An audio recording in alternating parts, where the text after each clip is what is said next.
Assalamualaikum warahmatullahi wabarakatuh. Perkenalkan, nama saya Diah Tripurnaningrum, salah satu mahasiswa Fakultas Hukum Universitas Muhammadiyah Jember angkatan 2020 dengan NIM 201111049. Universitas Muhammadiyah Jember yaitu salah satu perguruan tinggi yang unggul dalam iptek, bernafaskan nilai-nilai keislaman dengan misi dan tujuan yang selaras. Universitas Muhammadiyah Jember memiliki 9 fakultas dan 28 program studi serta program pasca sarjana yang salah satunya yaitu Fakultas Hukum.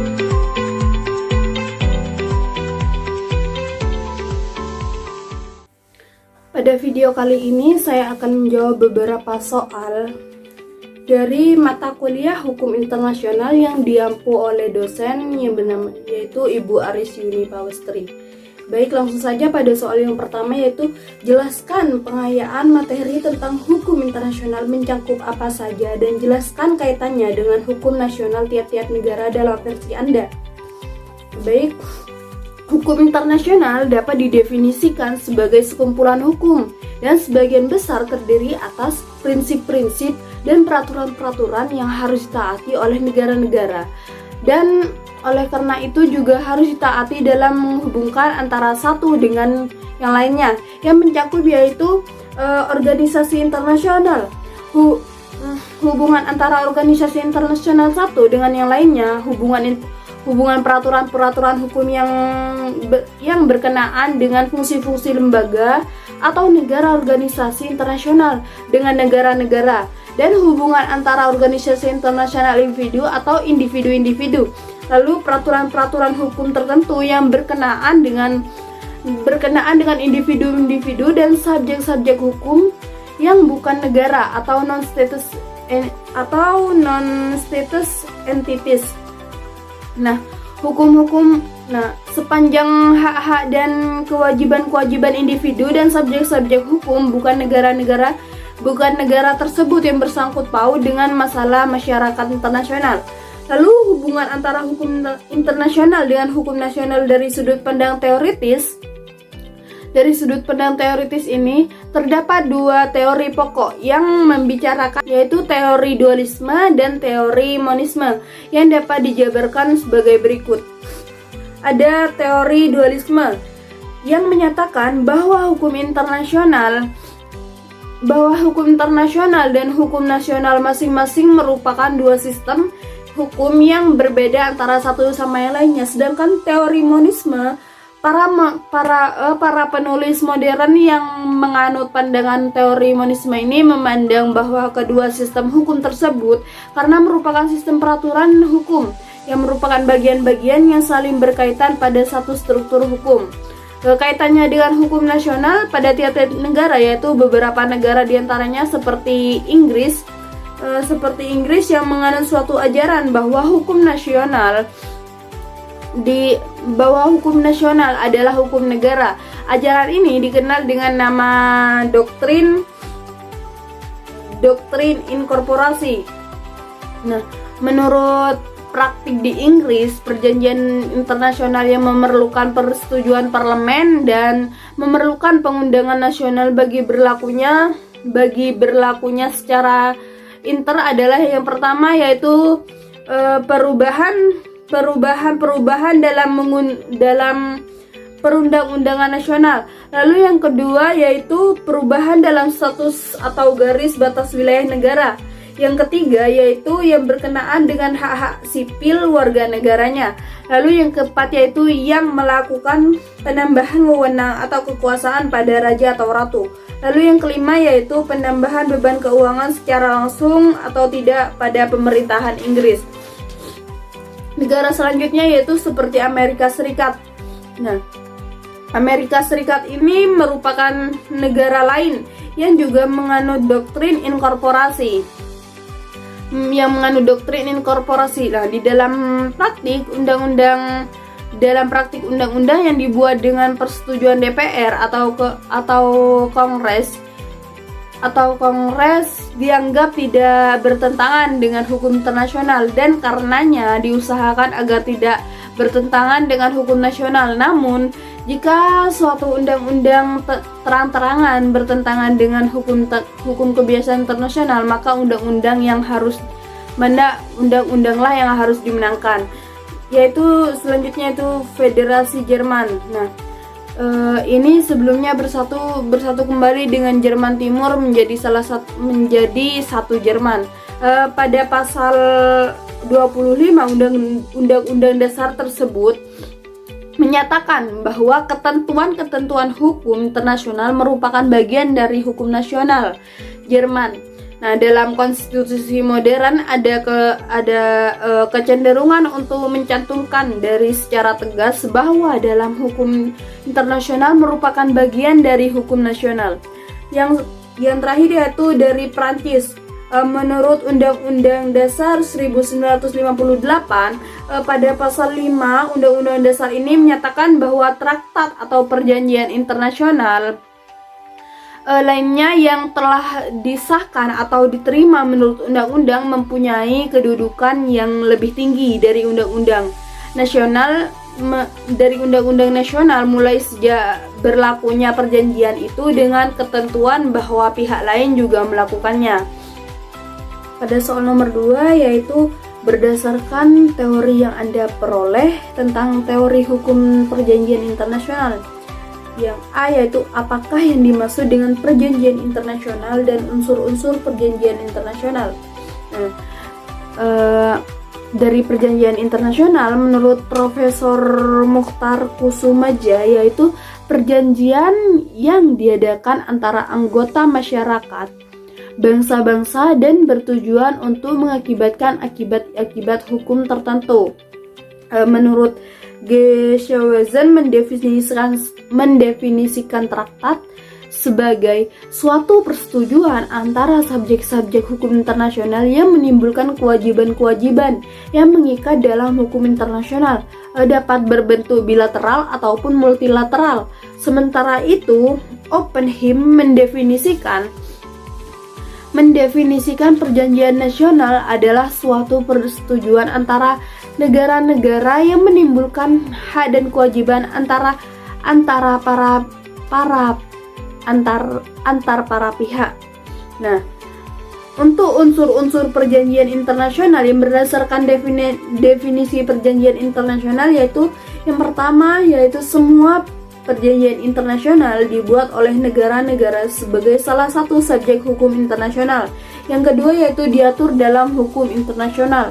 Lalu yang ketiga yaitu berisi substansi yang berkaitan dengan komitmen atau ikatan-ikatan yang mempunyai akibat-akibat hukum internasional. Lalu yang berikutnya itu bagaimana tahapan atau proses perjanjian internasional yang dilaksanakan sampai menjadi hukum positif di suatu negara. Dalam buku pengantar hukum perjanjian internasional pada tahun 2019 oleh Sukarmi dan kawan-kawan, perjanjian internasional dilakukan dalam 4 tahapan, yakni yang pertama yaitu perundingan yang berisi negosiasi secara diplomasi yang diikuti oleh delegasi negara dalam membicarakan tujuan, aturan, hak, serta kewajiban yang harus dipenuhi oleh semua hak. Yang kedua yaitu penandatanganan dilakukan oleh delegasi pihak di atas kertas dan perjanjian internasional. Yang ketiga yaitu ratifikasi atau pengesahan. Ratifikasi atau pengesahan ini adalah pengesahan dokumen perjanjian internasional di negara asal oleh kepala negaranya sendiri. Lalu yang keempat yaitu pengumuman atau deklarasi di mana perjanjian internasional diberitahukan kepada rakyatnya itu sendiri. Pada soal nomor 3 yaitu jelaskan bagaimana penyelesaian sengketa pelanggaran ketentuan hak lintas damai di wilayah laut teritorial Indonesia. Analisa berdasarkan hukum laut nasional dan ketentuan perundang-undangan Indonesia. Baik, terkait dasar kewenangan TNI Angkatan Laut dalam menjalankan tugasnya yaitu menegakkan hukum di laut dan di seluruh wilayah perairan teritorial Indonesia telah diatur dengan jelas dalam pasal 9 huruf B Undang-Undang Nomor 34 pada tahun 2004 tentang TNI. Di samping itu, bahwa dasar kewenangan TNI Angkatan Laut di dalam melaksanakan tugas memberantas terjadinya tindak pidana yang terjadi di zona ekonomi eksklusif Indonesia telah dinyatakan dengan jelas dan tegas pada peraturan dan perundang-undangan lain yang mengatur tentang zona ekonomi eksklusif Indonesia, serta secara khusus yang mengatur tentang terjadinya tindak pidana tertentu yang terjadi di wilayah perairan Indonesia. Ketentuan yang mengatur tentang kewenangan yang diberikan kepada perwira TNI untuk melaksanakan tindakan penyidikan terhadap tindak pidana yang terjadi di wilayah laut zona ekonomi eksklusif telah diatur dalam Undang-Undang Nomor 5 Tahun 1983 pada pasal 14. Ketentuan-ketentuan tentang kewenangan TNI Angkatan Laut ini dalam melaksanakan tugas penyelidikan terhadap tindak pidana di wilayah perairan Indonesia semakin kuat dan disebutkan dengan tegas tentang proses pencegahan hukum atas tindak pidana di wilayah perairan Indonesia di dalam Konvensi PBB tentang hukum laut UNCLOS 1982 yang kemudian ditindaklanjuti oleh pemerintahan Indonesia dengan melakukan ratifikasi dengan Undang-Undang Nomor 17 Tahun 1985. Kewenangan TNI Angkatan Laut ini terdapat dalam UNCLOS 1982, terdapat dalam pasal 111 ayat 5 sesuai dengan ketentuan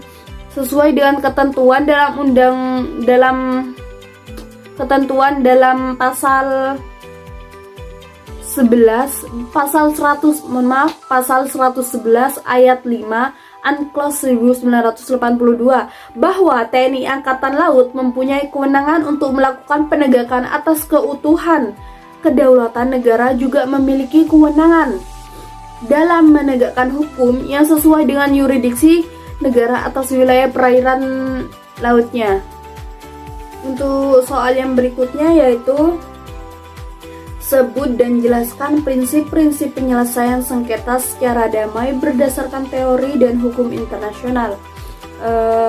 Berbagai aturan hukum internasional yang telah dikemukakan pada bab sebelumnya, terutama dalam Deklarasi Manila, dapat memberikan gambaran dan penjelasan mengenai prinsip-prinsip penyelesaian sengketa nasional. Pertama yaitu ada prinsip itikat baik atau good faith. Nah, prinsip itikat baik dapat dikatakan sebagai prinsip fundamental atau prinsip dasar dan paling sentral dalam penyelesaian sengketa antar negara. Prinsip ini mensyaratkan dan mewajibkan adanya itikat baik dari para pihak dalam menyelesaikan sengketa. Tidak heran apabila prinsip ini dicantumkan sebagai prinsip pertama yang termuat dalam Manila Declaration Section 1 Paragraf 1 dalam Treaty of Amity and Cooperation in South Asia and Southeast Asia, Bali Concord pada tahun 1976. Persyaratan itikat baik juga ditempatkan sebagai syarat utama pada pasal 13 Bali Concord menyatakan the high contraction parties shall have the determination and good faith to prevent dispute from arising. Dalam penyelesaian sengketa, prinsip ini tercermin dalam dua tahap. Yang pertama yaitu prinsip itikat baik yang disyaratkan untuk mencegah timbulnya sengketa yang dapat dipengaruhi hubungan-hubungan baik di antara negara. Yang kedua yaitu prinsip ini disyaratkan harus ada ketika para pihak menyelesaikan sengketa melalui cara-cara 19 Hukum Penyelesaian Sengketa Nasional. Penyelesaian sengketa yang dikenal dalam hukum internasional yakni negosiasi, mediasi, konsiliasi, arbitrasi, pengadilan atau cara-cara pilihan pada pihak lainnya. Dalam kaitan ini, Section 1 paragraf 5 Deklarasi Manila mensyaratkan adanya prinsip itikat baik ini dalam upaya untuk mencapai penyelesaian sengketa dengan lebih dini atau lebih cepat. Yang kedua yaitu prinsip larangan penggunaan kekerasan dalam penyelesaian sengketa. Prinsip ini juga sangat sentral dan penting. Prinsip inilah yang melarang para pihak untuk menyelesaikan sengketa dengan menggunakan senjata atau kekerasan. Prinsip ini termuat antara lain dalam pasal 13 Bali antara lain pada pasal 13 Bali Concord dan pembukaan preambulum paragraf keempat Deklarasi Manila. Pada pasal 13 Bali Concord antara lain yang menyatakan bahwa in case of disputes on matter directly affecting them, they shall refrain from the use of force and shall at all times still shall disputes amongst themselves through friendly negotiation. Selanjutnya dalam berbagai perjanjian internasional lainnya, prinsip ini ditemukan pada pasal 5 Fakta Liga Negara-Negara Arab pada tahun 1945, Pact of Language of Arab States pada pasal 1 dan 2, The 1947 Inter-American Treaty of Reciprocal Assistance dan lain-lain. Lalu yaitu ada prinsip kebebasan memilih cara-cara penyelesaian sengketa. Prinsip penting lainnya adalah prinsip di mana para pihak memiliki kebebasan penuh untuk menentukan dan memilih cara atau mekanisme bagaimana sengketanya diselesaikan, atau dikenal juga dengan istilah Principle of Fairness of Means. Prinsip ini termuat dalam pasal 33 ayat 1 Piagam PBB dan Section 1 paragraf 3 dan 10 Deklarasi Manila dan paragraf kelima dari Friendly Relation Declaration. Instrumen hukum tersebut menegaskan bahwa penyerangan sengketa dan prosedur penyelesaian sengketa atau cara-cara penyelesaian sengketa harus didasarkan pada keinginan bebas para pihak. Kebebasan ini berlaku baik untuk sengketa yang telah terjadi atau sengketa yang akan datang. Lalu berikutnya yaitu ada prinsip kebebasan memilih hukum yang akan ditetapkan terhadap pokok sengketa. Prinsip fundamental keempat yang sangat penting adalah prinsip kebebasan para pihak untuk menentukan sendiri hukum apa yang akan diterapkan bila sengketanya diselesaikan oleh badan peradilan terhadap pokok sengketa. Kebebasan para pihak untuk menentukan hukum ini termasuk kebebasan untuk memilih kepatuhan dan kelayakan, yaitu ex equo atau et bono. Hukum penyelesaian sengketa internasional yang terakhir ini adalah sumber di mana pengadilan yang memutuskan untuk sengketa berdasarkan prinsip-prinsip keadilan, kepatuhan atau kelayakan suatu penyelesaian sengketa dalam sengketa antara negara. Sudah lazim bagi pengadilan internasional, misalnya Mahkamah Internasional atau The International Court of Justice, untuk menerapkan hukum internasional. Meskipun penerapan hukum nasional ini dinyatakan secara tegas oleh para pihak dalam sosial argumen antara Republik Indonesia dengan Malaysia mengenai sengketa Pulau Sipi dan ligitan ke Mahkamah Internasional, para pihak menyatakan the principle and rules of international law applicable disputes shall be those recognized in the provision of Article 38 of the Statutes of the Courts. Yang berikutnya yaitu ada prinsip kesepakatan para pihak yang bersengketa atau konsensus. Prinsip kesepakatan para pihak merupakan prinsip fundamental dalam penyelesaian sengketa internasional.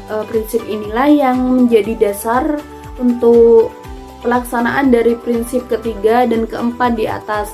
Prinsip-prinsip kebebasan ketiga dan keempat hanya akan bisa dilakukan atau direalisasikan manakala ada kesepakatan dari para pihak, atau sebaliknya.